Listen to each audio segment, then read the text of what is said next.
Welcome back to Varnadore Films. Recruiting is all the talk, all the rage in the off season. We still got a little bit of time left in the off season, so we brought back uh, one of our great guests from the past. Bud Davis is back with some more data on recruiting, and then we'll talk a little bit about our expectations for this coming season and maybe beyond. But Bud's been doing some really great stuff on Twitter with recruiting from a bunch of different angles. So I reached out to him, wanted him to come on and talk about it because he's got a lot of really good info that I think people need to see and really enjoy. So, Bud, how are you doing tonight? I'm good. Yeah, it's been a good week, and yeah, it's the off season. We're like in that home stretch, it's about to start back up, and it's exciting.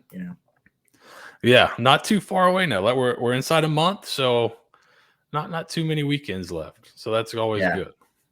All right, so let's get right into it. You've been putting out some really good stuff on recruiting and kind of projected classes based on where teams are at right now, kind of just projecting on how teams typically finish from those positions and a bunch of really good stuff like that.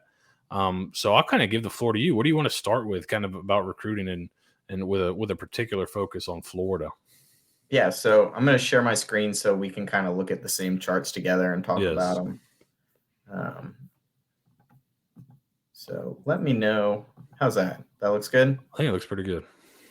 All right. Actually, let's put us Can you back on the see? side here. Yeah. Yep. All right. So I think this is kind of where I want to start is looking at class score on the bottom and historically how a given recruiting class score, just a single class, how often that has turned into a national title. So if you have a low class score in recruiting per 24/7, you don't win that many titles. As you get higher class scores, you get more likely to win titles. Kind of this level, above 300, then you're almost more likely to win a title if you get a class that high than not. So just kind of want to start from there and talk about, what are the goals that we want to see under the Napier tenure. And, to me, I think the goal has got to be, if we fired Dan Mullen because he got us to an SEC championship, but he did not have a consistent SEC roster and he was kind of checked out by the end. Mm-hmm. What we want to do is have a roster that can compete for an SEC title and hopefully a national championship in about 4 years, would be kind of my expectation. And so where we were recruiting under Dan Mullen is kind of this 265 to 280 box right in here. We were kind of in the 260s to 270s range, low 270s, and that's not very great. You can see, that doesn't give you a high probability, to win a national title. And, winning an SEC title and winning a national title roughly take, the same amount of talent for us since we've got to go through, the Georgias and Alabamas who have been recruiting at this 300 level. So the goal is to go from this 265 to 280 bin, and at least let's move up one bin, something closer to 280, 295. If we can consistently recruit in there, we've given ourselves much better odds to win a title and much better odds to win a game in Jacksonville pretty regularly. At least be a lot more competitive. And ultimately what we want to see is to get into the bin that's, up by 300. That's really hard to do. I'm not really expecting Napier to jump there, especially in year 2.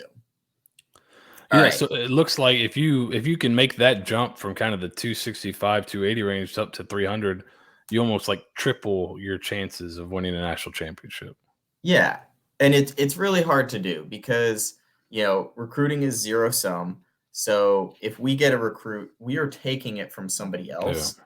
And what's really hard is there's already these big top dogs that are recruiting well, and it's tough to take recruits from them. It's tough to beat out Bama and beat out UGA and Clemson and Ohio State consistently. And so, Napier's first class was in the low 250s, and let's just say like the first class is usually low. All right, so I'm going to change graphs, and this is just a graph from all coaches during their tenure. So on the bottom is what number class it is for the coach.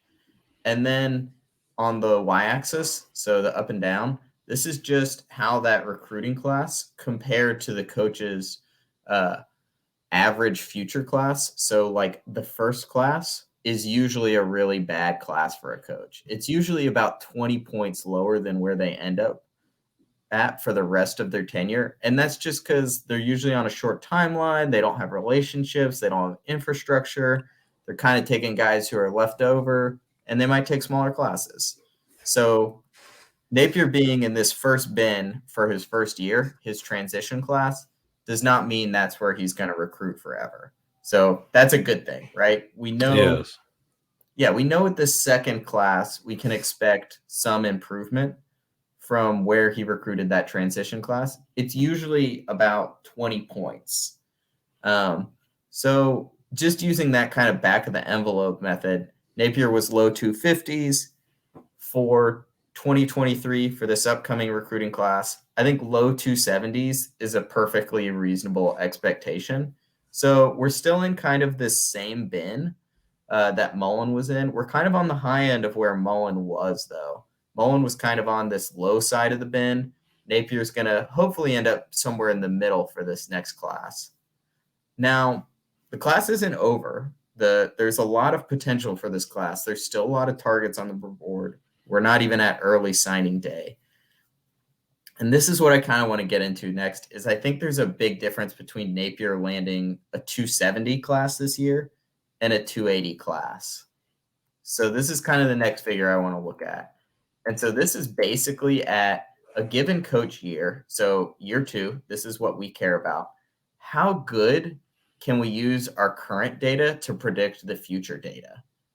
And so what this says is based on the number of recruiting classes by year 2, we can probably project how good Napier is going to recruit in the future by within 20 points. And that's either way, either plus or minus 20. So that's a big range.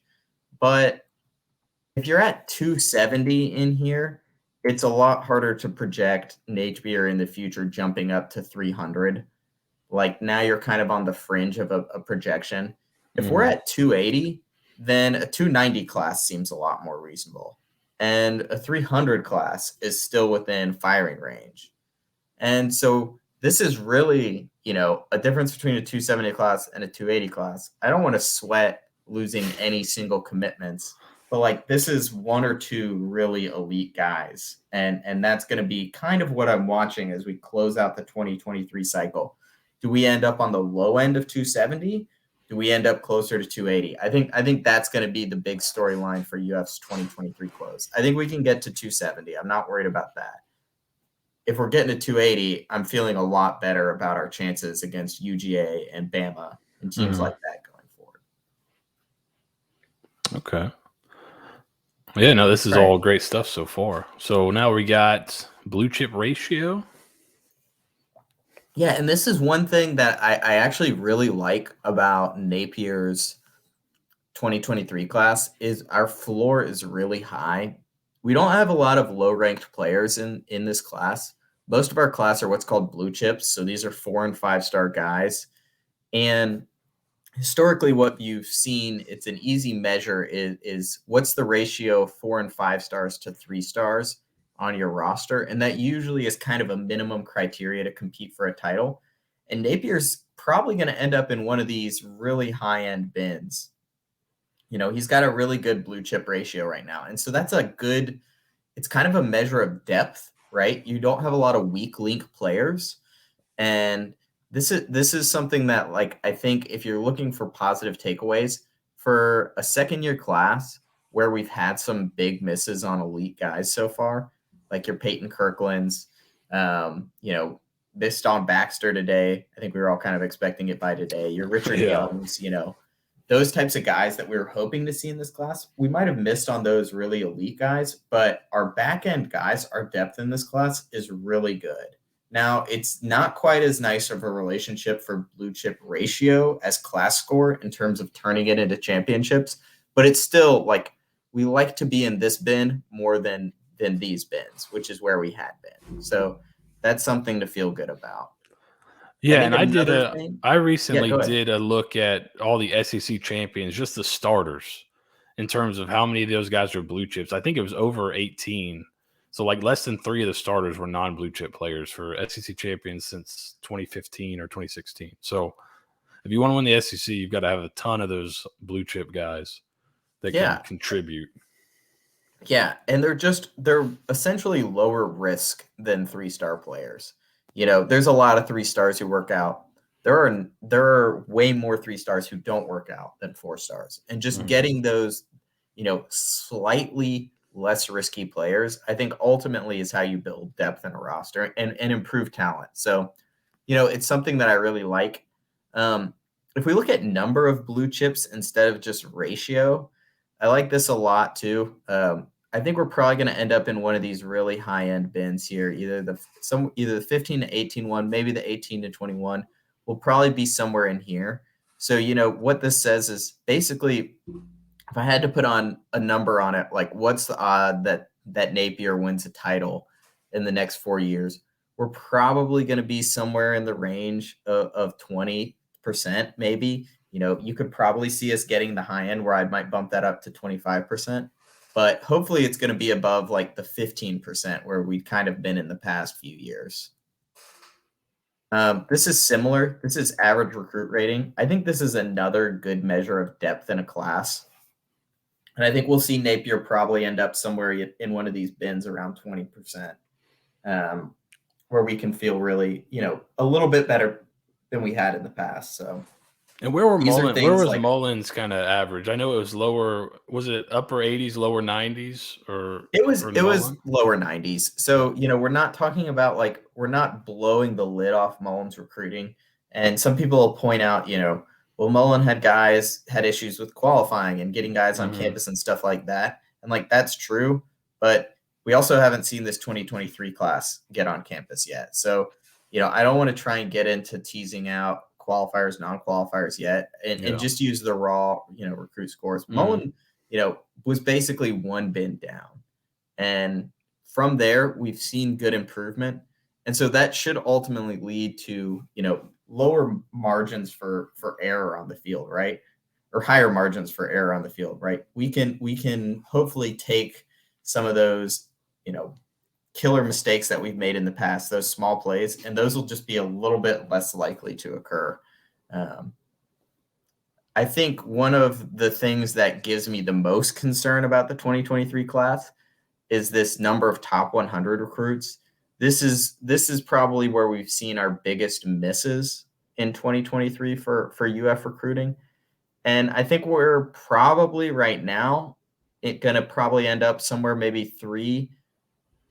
I think we're probably going to end up with 3 top 100 recruits. We might end up with 4, maybe 5, but we're not going to be at this high end where we really want to be. We're probably going to end up with only a few truly elite, sure thing guys. And this is where I start to get worried, because it wasn't like Mullen was lights out at this either. And we're basically going to need to be lucky with some of these lower ranked recruits that we've taken. We're going to need some guys to pay off or develop. So this will be interesting to watch. Yeah, that's definitely. Oh, go ahead. Yeah, I was going to say that's definitely. That's kind of the other thing I noticed when looking at kind of this year's roster compared to the Georgias and the Alabamas and 2019 LSU, all these SEC championship rosters is, I think they had defense where the average player rating was like a 0.96. So not only are they signing blue chips, they're high level blue chip guys. It's those top 100 guys. So even though Florida's got a bunch of 4-stars, they are closer like the previous to like that 0.9 to the lower 90s, whereas the ones Georgia and Alabama are signing are 9.95 and above.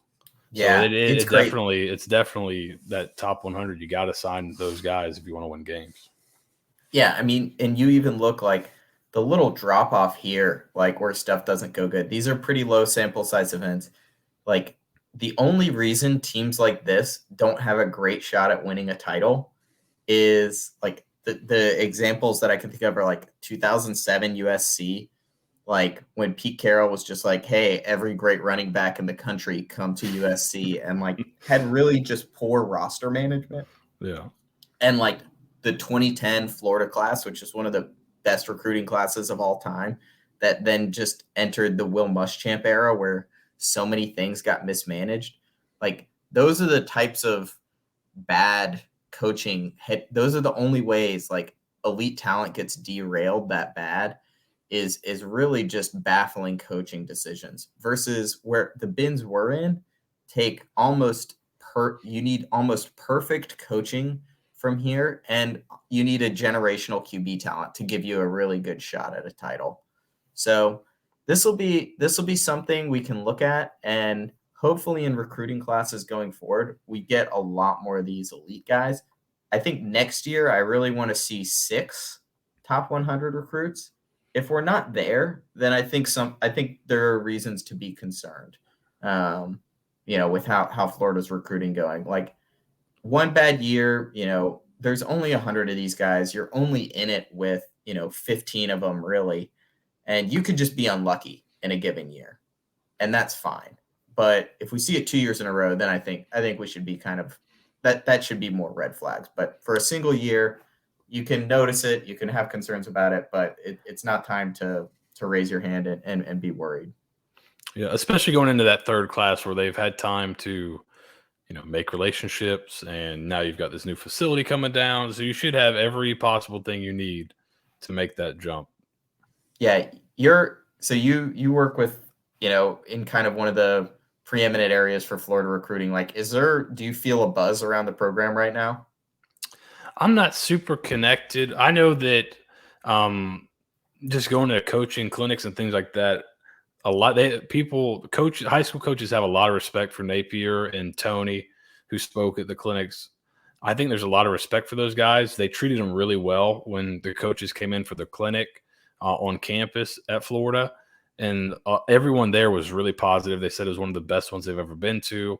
It reminded them of what they do at Alabama in terms of how they treat the coaches. So I've only heard positive feedback so far on the staff from like high school coaches, which is who I'm more plugged in with than recruits. But there's definitely a lot of positive momentum for them with the high school coaches. And those are the kind of things that, and now I think it used to be a little bit more important than it is now, because these guys play for so many different people now with 7-on-7 and all that kind of stuff. But they definitely seem to put a priority on these high school coaches, and those guys, I have not heard anything negative from any high school coach.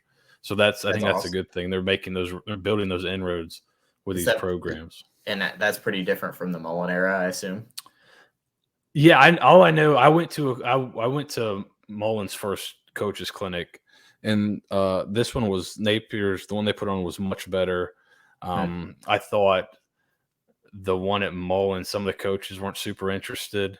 Some of the coaches at the time, when you ask questions, they kind of treated you like you were dumb, like you didn't. They went super basic with it. When it's like, guys, I've been coaching for 10 years. I know that. Like, I know what a 3 technique is. You don't have to explain it to me.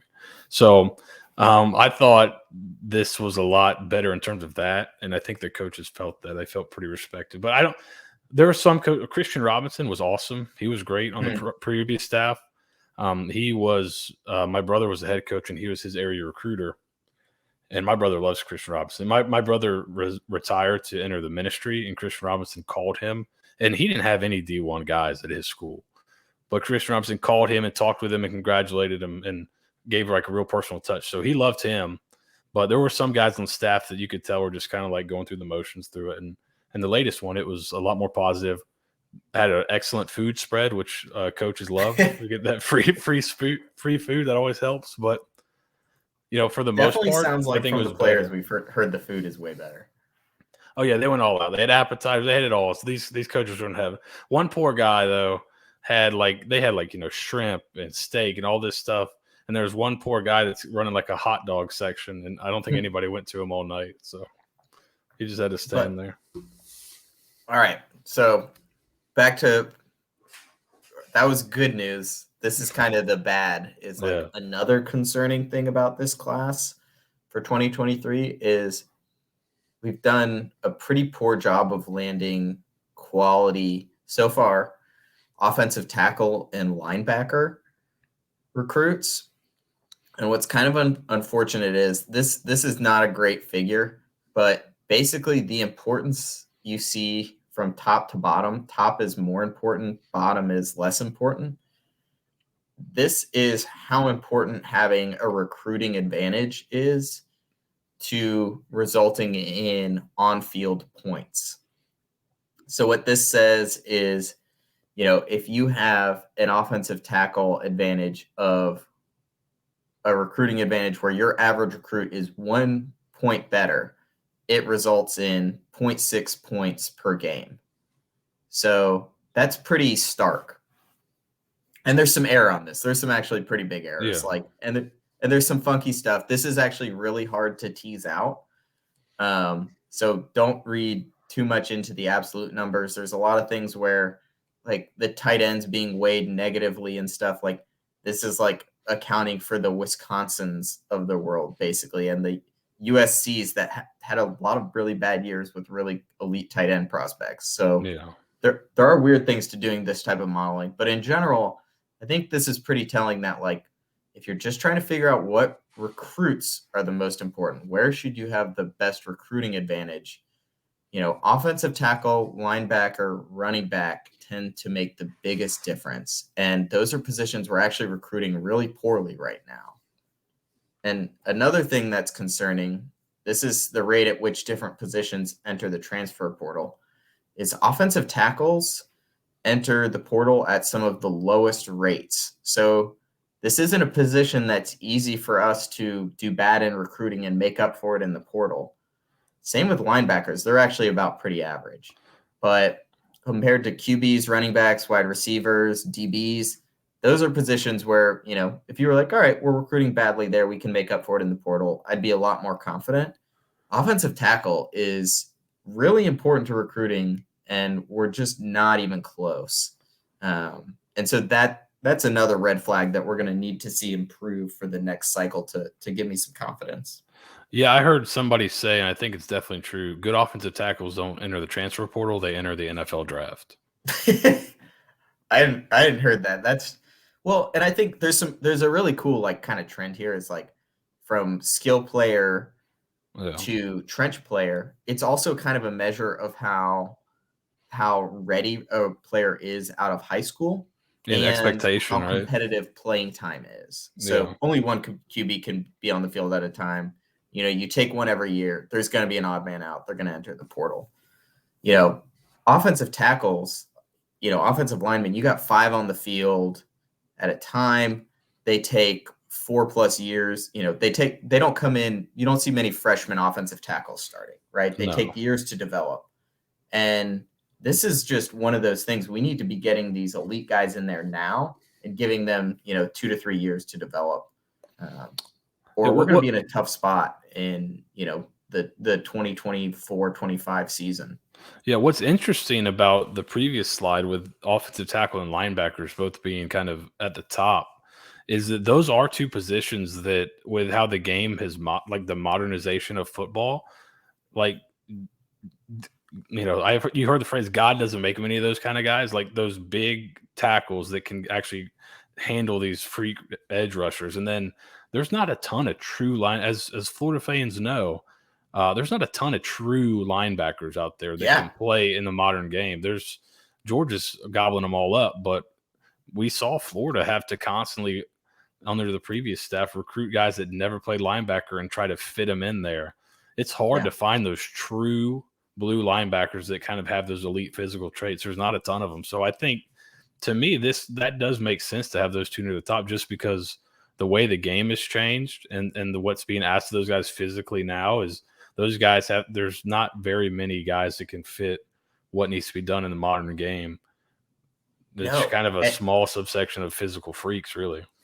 Yeah, and when I broke this out, actually, I did kind of an expanded version where I had this broken out by 24/7's old designation that had an inside linebacker and versus an outside. The inside ended up higher, which I thought that was interesting. And part of that was they just, like you said, there's not many of those guys. They just didn't rank. They didn't like put that position tag on many dudes. Yeah.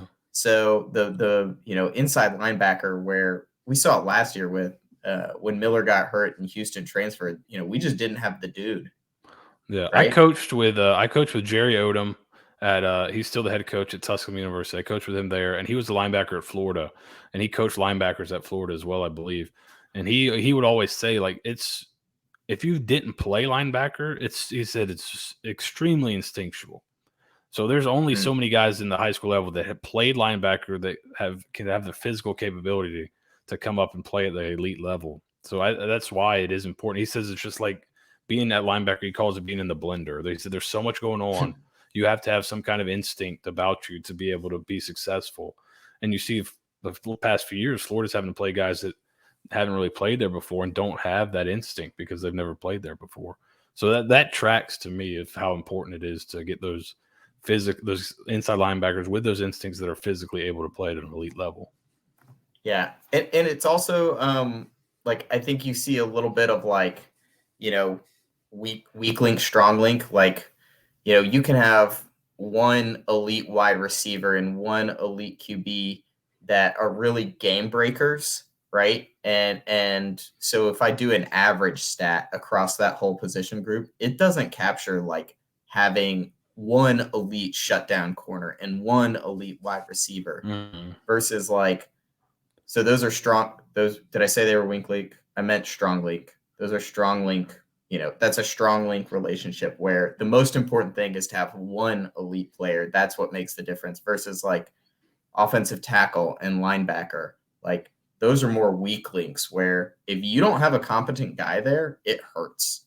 Mm-hmm. So yeah, it's just it's a little bit of I don't know if, just averaging across the position group and doing a, model like this is the best way to get at it. But I did think it was interesting.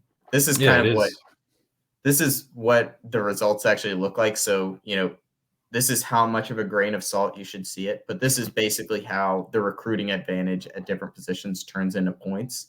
And you can see it's basically a cloud. There are always upsets. Football's great because there are upsets. Football's great because there is noise, especially college football. That's like why it's exciting every week. But just like when you ask the model, like, hey, look at all these clusters of recruiting advantage to point differences. The ones it likes to highlight are offensive tackle and linebacker. It likes those relationships the best. So I just thought that was neat.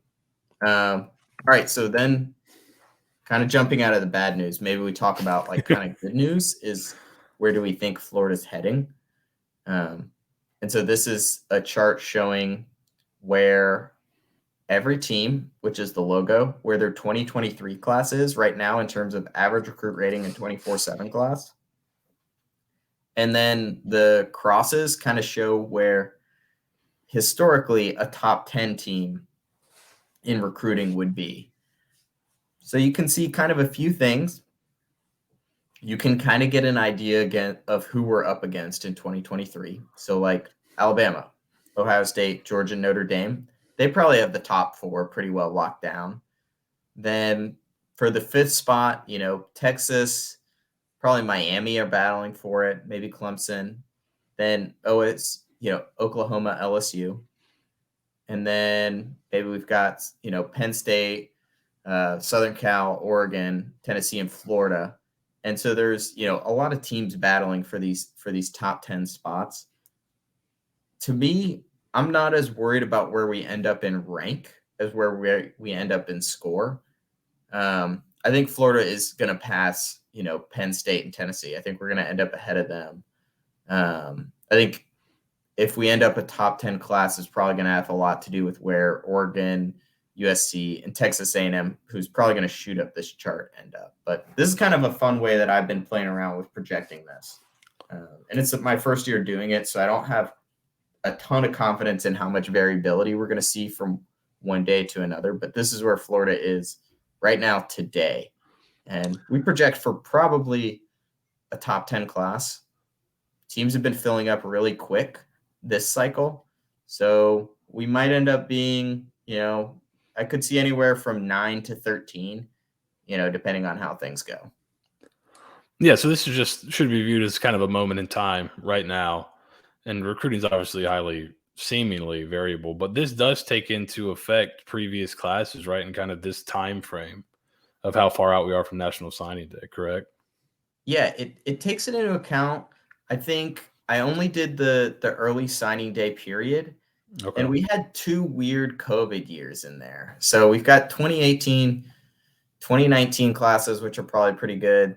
Then the 2020, 2021 classes are pretty weird. Even the 22 classes are kind of weird. And then this 23 class is filling up really quick. So you see a lot of classes like above these crosses. Mm-hmm. And I think that's just probably the COVID era was a little weird. Classes filled up kind of on a weird timing then. But yeah, this is it, like you said, it's a snapshot. How I does think this look to and I know you're going to touch on it later. How close is kind of these teams in the upper right to kind of NIL, the a look at NIL? yeah. So let's jump over to that. So it's tough to really quantify like NIL right now Yeah. and who's good at it and who's gonna be great at it. And one thing we can do is look at data. USA Today collects a lot of this data from public universities. That's a big qualifier. Is we're only able to get data from the public universities in how much boosters gave every year. And so if you look at giving every year and you say, hey, where did each school rank in giving for this year? And you look at the rank of that and you plot it, Florida is basically on its own tier with Texas. Our boosters, like since they started collecting this data 2005 to 2020, like our boosters consistently keep us in this highest rank. Like I think our worst year is like 6. Like the worst year in public school giving to the athletic department, Florida ranked 6. So we have extremely generous boosters on par Mhm. with like the Texases, Texas A&Ms.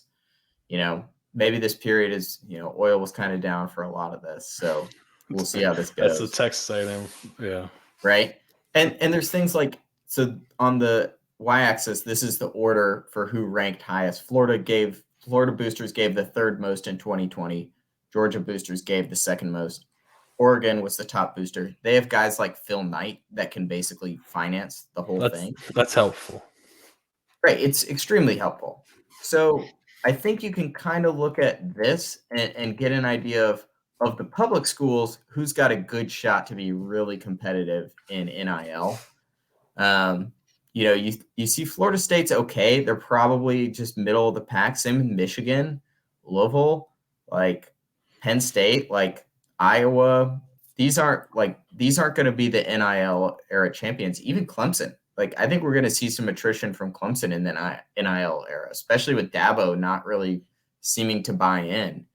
And Yeah.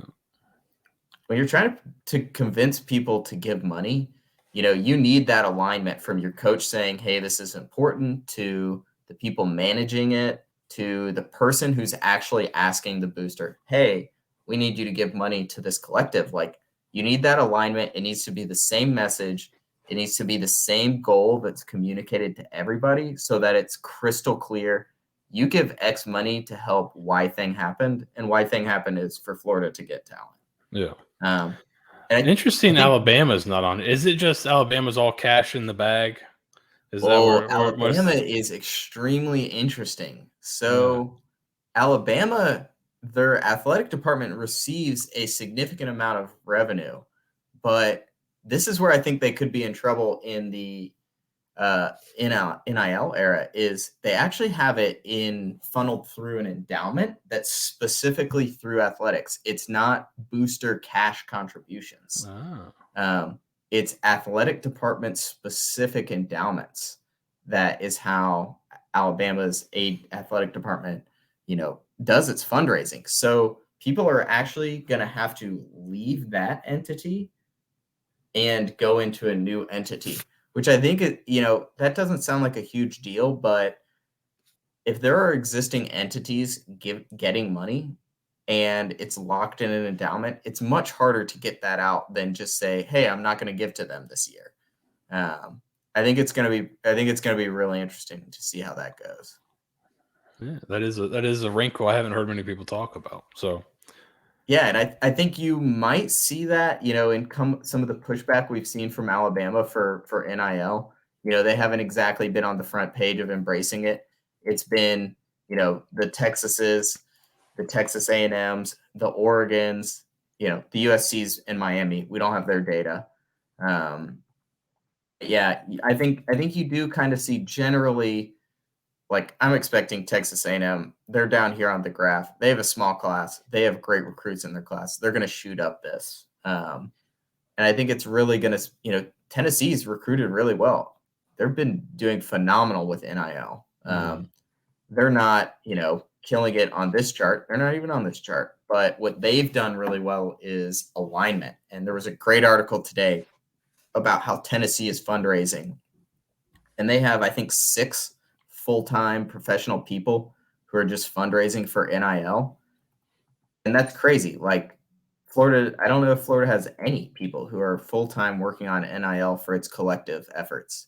And I think you're probably seeing that difference. That's how Tennessee is able to go out and get one of the best QBs. And so this is a chart of what the expected value is of each class, which is, I think, going to be a big thing to look at. You're going to need a model to tell you, hey, this recruit is worth this much. This transfer is worth this much, so that you know how to pay them at NIL. This is where recruiting classes are in that. And Tennessee is recruiting really well. They've got a great QB prospect. They've got a weird class that's very front-loaded with talent and then a lot of 3-stars. So we'll see how that works out. But in terms of expected value, their class overall has, I think it's like 70% more value than Florida right now. Which, Florida gets a few commits, especially by high-ranked guys. This changes pretty quickly, but it's just interesting to see. I would love if Florida had a model that looked like Tennessee's, where we were just all in on NIL, we were all in on fundraising. And I think if we did that, right, we've got some of the most generous booster base out there. Florida could easily be number 1 in the country in NIL and take on guys like John Ruiz and Phil Knight, the Quicken Loans guy from Michigan State, and basically get whatever recruit you want. So yeah, it's a wild west right now, though. Yeah, it's crazy. Especially when you think about, I've seen a few people say this, that it seems like this Florida staff was really built recruiting wise for, obviously you don't know NIL, you don't kind of know the extent of it when they're putting the staff together and how important it's going to be. I think they had an idea it would be important, but this staff, a lot of people think, would be crushing it in recruiting in previous iterations of recruiting. But now the NIL era kind of throws that a little bit off, and it's really about that alignment through all the apparatuses you have. And in the state of Florida, it's tough. Miami has somewhat of an advantage because it's just one guy. Right. So it's really easy for him to just be like, yeah, I want to do this. Right. But in the state of Florida, it's really difficult. The schools cannot be involved. So that makes it a little bit tougher for kind of being totally aligned on these things. Yeah. But it'll be interesting. High school recruits can't make money off it. Yeah, it'll be interesting to see how this kind of flattens out with the money some of these guys are getting. Like, the rumors, Tennessee's paying that quarterback $8 million. Yeah, I think and he's already started to make some of it, right? Article today. Okay, and then he's in California, so he can already make some of it, correct? Yep. So, yeah, so that'll be it will be. I know there's some talk about a California IMG coming about just because of that, where a school like IMG maybe pops up in California where guys can get paid in high school and just go out there and have the kind of the same experience they have at IMG, but get paid. So it'll be interesting to see if we get to that level, or if somebody steps in, the NCAA, yeah, probably not, but somebody steps in and does some kind of wide sweeping legislation and some rules. Yeah, maybe. I mean, it doesn't seem like it. It seems like the NCAA wants to stay out of the courtroom on it. Yeah, they don't want to get sued. They don't want to argue this in court because they got whipped so thoroughly last time they were in a courtroom that I don't think they have any plans on enforcing anything. And, I think it's going to be a little bit of a Wild West for a while. I think, ultimately, like you said, it's a lot easier for Miami. They have to convince one guy. I think for Florida, they have to convince a lot more boosters. And I think that's tougher. People are used to college football athletics being, amateurism, and they're really used to, SMU was paying guys that was bad and they got in trouble and things like that, and convincing them that, hey, no, that's a good thing, right? Like, these kids work really hard. Like, they do a lot for the university and the university's prestige, and let's pay them for it. SMU seemingly back in the saddle on that now, so they've gotten over their trauma Yeah. with the So it seems like $36,000 every something in month. the five figures is probably going to be about the average salary for, you know, a quality, P5 player. 50. I think 50K was the number in the SI piece, and then 100K for an elite player. I think one of the really interesting things is to estimate. Oh man, I did my contract value. Dang it, I meant to grab the other one. It's the same idea as is to estimate the value of a high school recruit rating, and try and figure out how that turns into production. And so this is actually what this is showing here. So this is recruit rankings, taking the rankings of all the recruits in a class.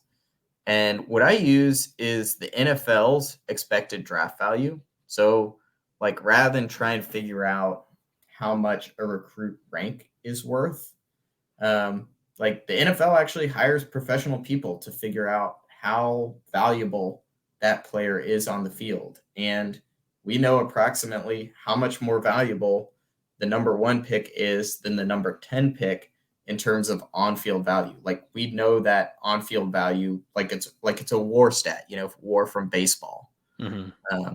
It's added value in the NFL. So, like, we know the number 1 pick is worth X amount, the number 10 pick is worth Y amount, more on the field. So we know that for the NFL draft. And what you can do is look at how often the NFL draft picks a player of a certain ranking and use that added value. Here I show it actually in terms of the contract they get. I meant to show it in terms of on-field value, so expected value.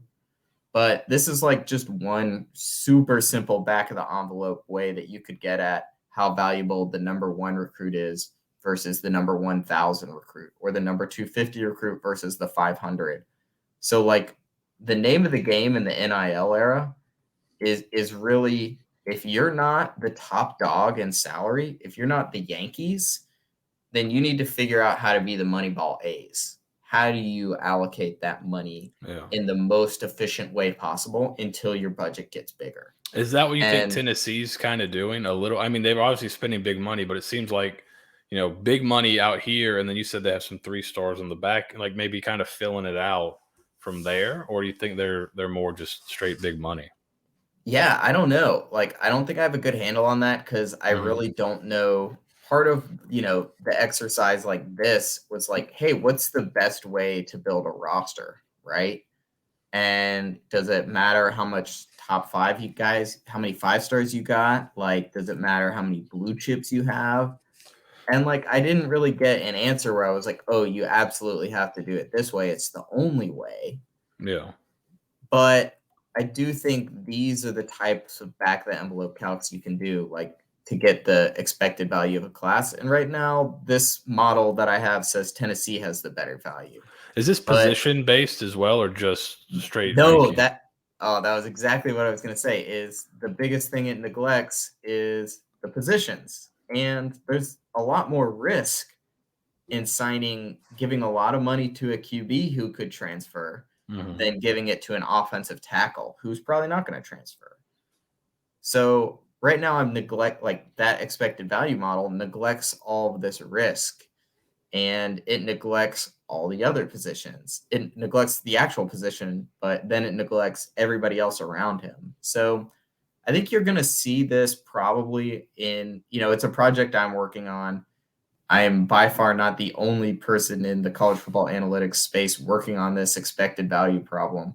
But I know it's basically what everybody's working on, and you're, probably the next round of offseason, you're going to see the most tweets about is how you should value this position versus the next one.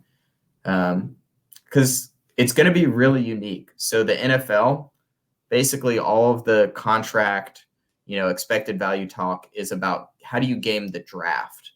because the draft is dictated by the CBA. So it's not so much the actual like how much you pay a person is completely dictated by the CBA and not dictated based on, like, in college football, we're going to have every season with unlimited transfers and NIL. It's like every player is a free agent and there's no salary cap. So it's very much truly paying this player is how much are they worth? That's what we're trying to figure out versus NFL. It's like, hey, how can we game the salary cap to get our expected value the highest? Yeah. So it's a cool problem mathematically.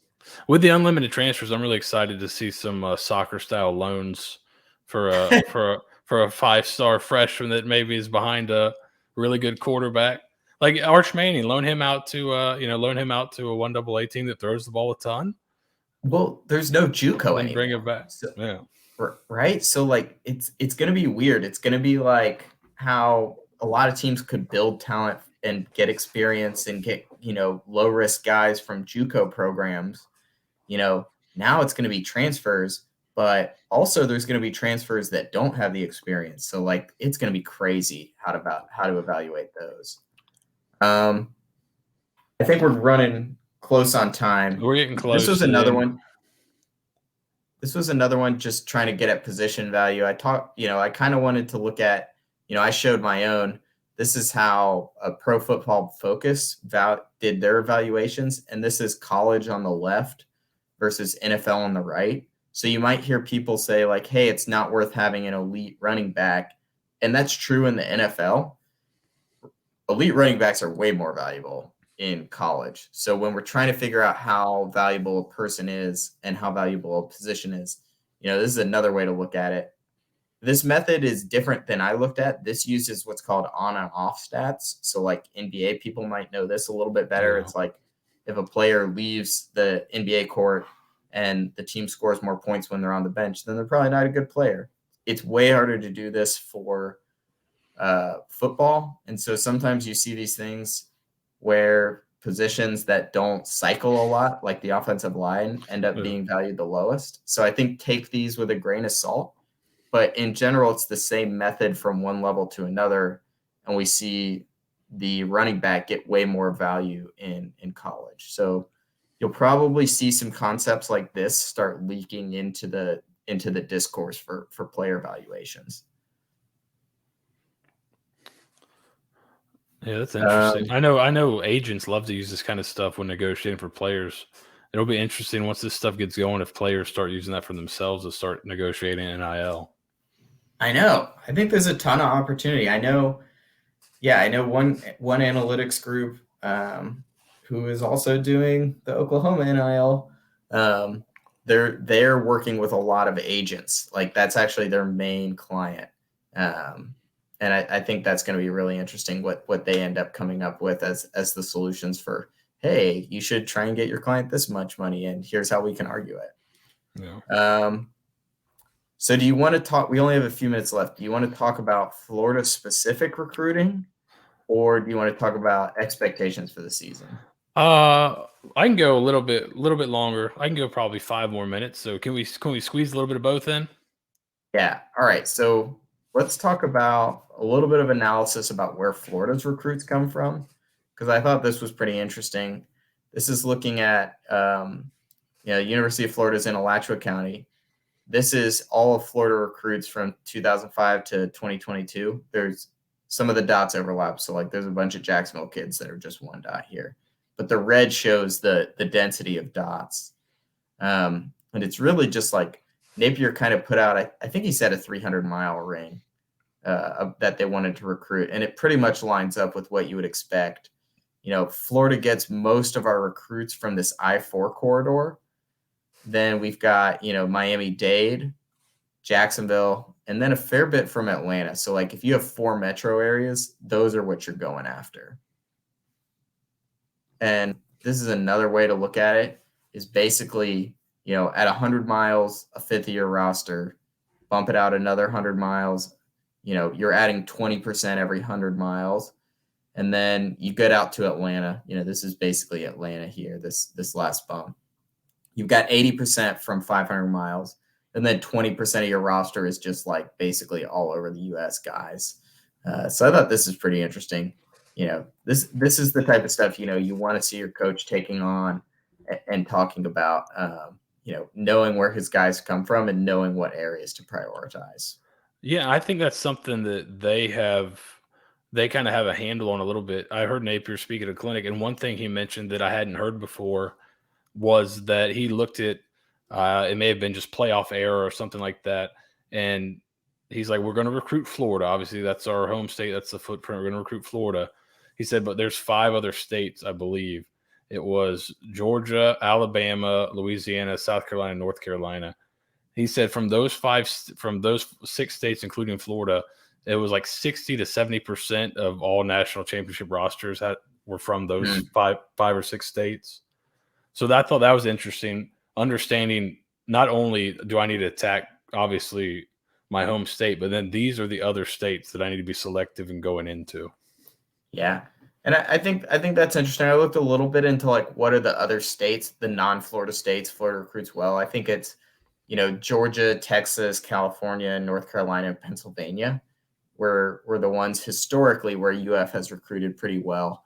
I really like Pennsylvania. I think it's actually like one of the most under-recruited territories. If you look at whenever Florida's going after a Mississippi kid, Louisiana kid, Alabama kid, Georgia kid, you're in somebody else's backyard there, and it's harder to get a kid from further away. So I think that's something to take in mind. But in Pennsylvania, you're up against Penn State, maybe Ohio State. There's not as many elite programs that have that footprint, especially that you can offer. Hey, playing in the SEC, that prestige. So yeah, it's interesting. These are the counties. I really like this. So yellow are top 10 for P5 talent. Blue are top 10 for UF talent. And for the most part, green is where those overlap. And there's a really nice overlap there. I think, you see Florida is better at recruiting, close in counties than not. So, yeah, I think this is, pretty intuitive. And then you're hoping that Manatee County there, which is where I'm from, but IMG getting a foothold in there would definitely help turn that from a yellow to hopefully more of that green is what you're hoping if you're Florida. Yeah. Yeah. I mean, it's really IMG is the hard part there where, it's not, Florida's not historically recruited that as well. So we'll see how that does going forward. All right. So what do you think for this coming season? What are your expectations and what are your what are your thoughts on what we might see this year? Over unders at 7. Yeah. And so I think that's about right. Where are you setting it at? You think they'll push at 7 or they're going over, under? What are you thinking? I think I'd hit the over on that right now. I think 7's a good line. I think 7.5 would be a good line too. But I got to be an optimist. I think we have a really tough slate. We have an easy back of the schedule, but I think there could easily be losses that are really hard to stomach. I think Utah is a really good team that's returning a lot of starters. It's a home game, new coaching staff. Like I think a lot could potentially just you get growing pains, and especially first year head coach. That's going to be a tough game, but at the same time, I look at like how much of a talent advantage we have over Utah. Okay, so this is a chart. Let me just explain this so that people know what they're looking at. This is for each game.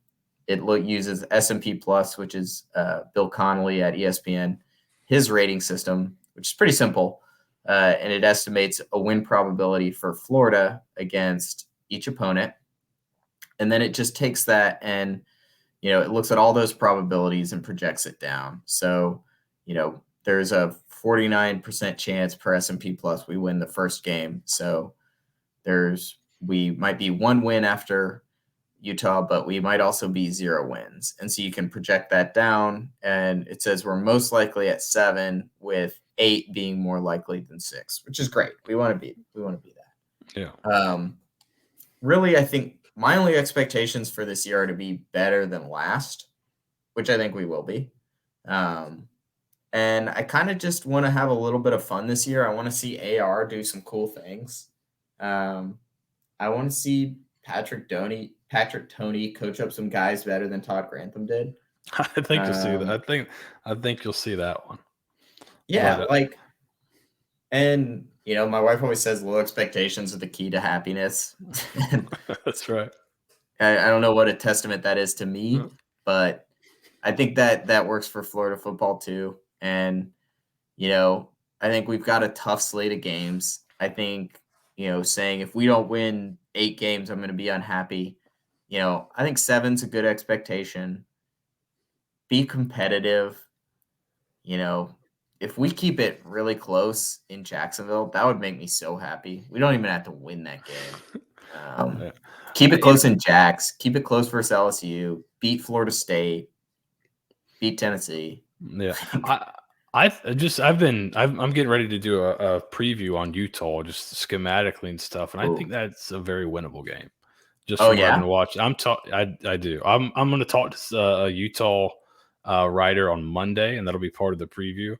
But I think this is a good Florida offense, I think they'll be able to score points on Utah. Okay, I like that. That makes me feel good. So a lot of the computers really like Utah because they return so many guys. They were really bad out of conference last year. Not just, the Ohio State game skews some stuff, but and there are some early season growing pains. But if that's a trend, that'll help Florida. But San Diego State, I know they had some fluke touchdowns, but they put up 30 points, and that offense was terrible.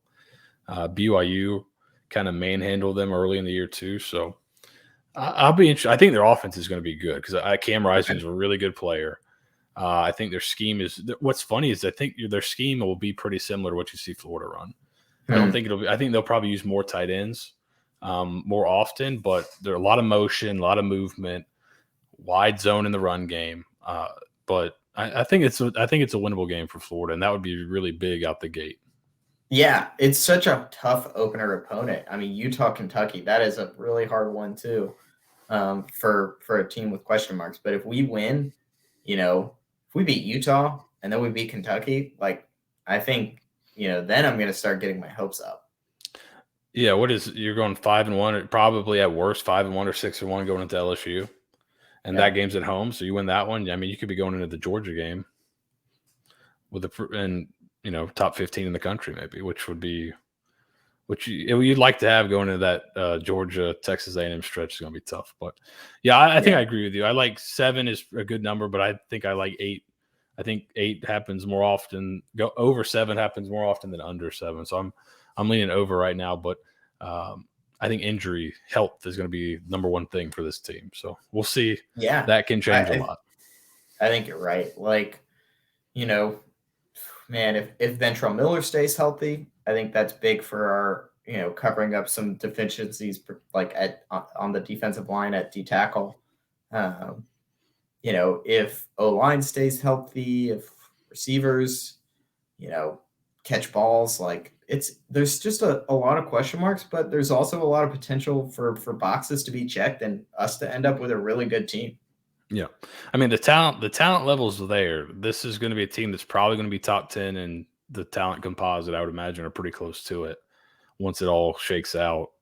So you're going to have another really talented team where you're having the more talented team in a majority of your games. So you're absolutely right. I think we're probably going to be more talented than all but 3 teams on our roster or on our schedule. And that can overcome a lot of deficiencies in college football. We just talked recruiting for an hour. That's why. It's important. Yeah. All right. Well, thanks, Bud, for coming on. If you like this, like I said, we're going to have a Utah preview coming out next week, so stay tuned here. Subscribe, all that good stuff. Leave comments so we can game this YouTube algorithm. Thanks for watching. See you next time.